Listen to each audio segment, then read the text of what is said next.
Hello everyone, my name is Kuvam and welcome to my channel.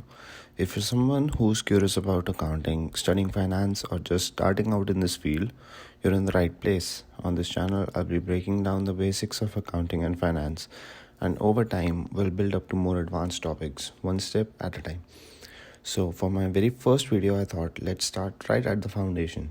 One of the first things you'll hear when you open an accounting book is debit this and credit that. But what does it actually mean? So, today we're diving into debits and credits, and I promise by the end of this video, it'll all make sense.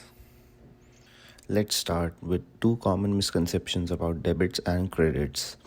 Debits are good and credits are bad. I can see why you would think that, but not exactly.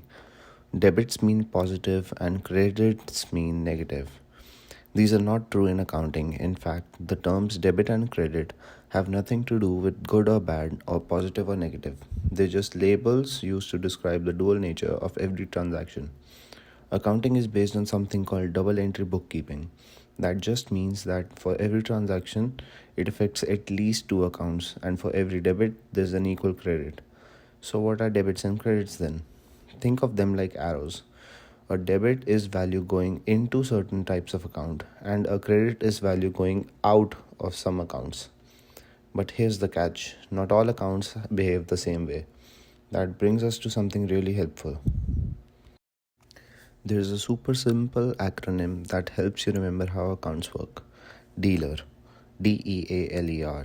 It stands for dividends, expenses, and assets. Now, these accounts have a debit nature, meaning that they increase with debits and decrease with credits. And LER, liabilities, equity, and revenue. These have a credit nature, meaning that they increase with credits and decrease with debits. Let's run through 5 quick examples so that it all clicks. Watch how each transaction affects two accounts, a debit and a credit. The first example is buying computers with cash. For this transaction, what are the accounts affected? Cash and computers. Since both are assets, meaning both have a debit nature, computers account is increasing while cash is decreasing. So you will debit computers and credit cash. Now, for the second example, you receive cash for services, meaning you provide some services and you receive cash for it. So, since you receive cash for your services that you have provided, it is your service revenue. Revenue has a credit nature, meaning you increase it with a credit. So, you will debit cash to increase it and credit service revenue to increase it. The third example, taking a loan from the bank. When you take out a loan, your bank account increases and your liability also increases. So, according to the dealer method, you debit bank account and credit your liability, which is loans payable. The fourth example is paying rent. You pay your rent using cash, so your cash decreases.